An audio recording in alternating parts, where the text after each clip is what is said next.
Direction Italie à Rome précisément, on vous l'annonçait hier, le Bénin est à l'honneur dans les agences onusiennes à Rome pour son programme d'alimentation scolaire. Le modèle béninois séduit. Le programme des cantines scolaires remodelé par le gouvernement talon séduit. Notre pays est représenté à Rome par la vice-présidente de la République. On a attendu un bout de son speech hier. Voici dans le reportage d'Ozia Sonovo sur les enjeux de cet événement. Regardez. C'est dans un difficile contexte d'accès mondial aux ressources céréalières et de rationnement de l'aide internationale que se tient le conseil d'administration du programme alimentaire mondial. Mais au seuil de cette réunion annuelle, un discours d'espoir vient du Bénin, porté par sa vice-présidente, reçue avec les honneurs.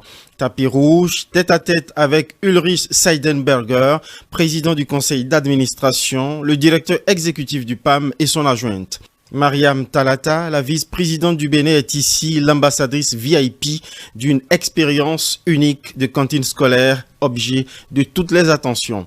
Au Bénin, dans les milieux ruraux, avant l'avènement des cantines scolaires, de nombreux enfants, filles et garçons, parcouraient des kilomètres pour se rendre à l'école et y restaient souvent le ventre vide jusqu'au retour chez eux pour un maigre déjeuner partagé à la hâte avant de reprendre une seconde fois le chemin de l'école, fatigués et épuisés.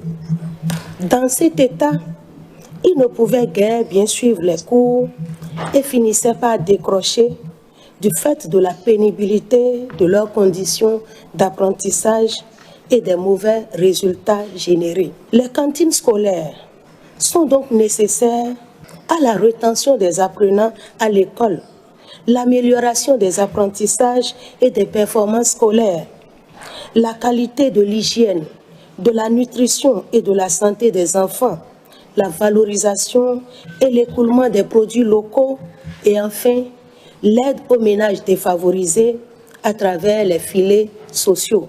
Le Bénin, dont le président est désigné aujourd'hui champion de la coalition mondiale pour l'alimentation scolaire, promet donc de mieux faire. Appuyé par des témoignages filmés, ce discours soulève une symphonie d'admiration et de plaidoyer pour ériger les cantines scolaires béninoises en modèle. Le directeur exécutif du PAM y trouve la réponse à des enjeux importants. Investir dans l'alimentation scolaire, c'est investir dans le futur. Et c'est un investissement essentiel, quels que soient les aléas, les crises et tout ce que vous avez cité.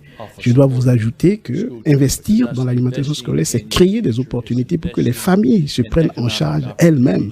C'est créer des opportunités également pour le développement agricole, pour la production ouvrière. Et ça n'a pas de prix. À efficacité éprouvée, le nouveau modèle béninois de cantine scolaire, d'inspiration présidentielle sur financement national, a ceci d'original qu'il s'opère avec l'expertise technique du PAM. 60 ans d'assistance mondiale aux précarisés, autour de 100 millions de vies sauvées, couronnées par le prix Nobel de la paix. Le Bénin est honoré pour son rôle d'avant-garde dans l'alimentation scolaire.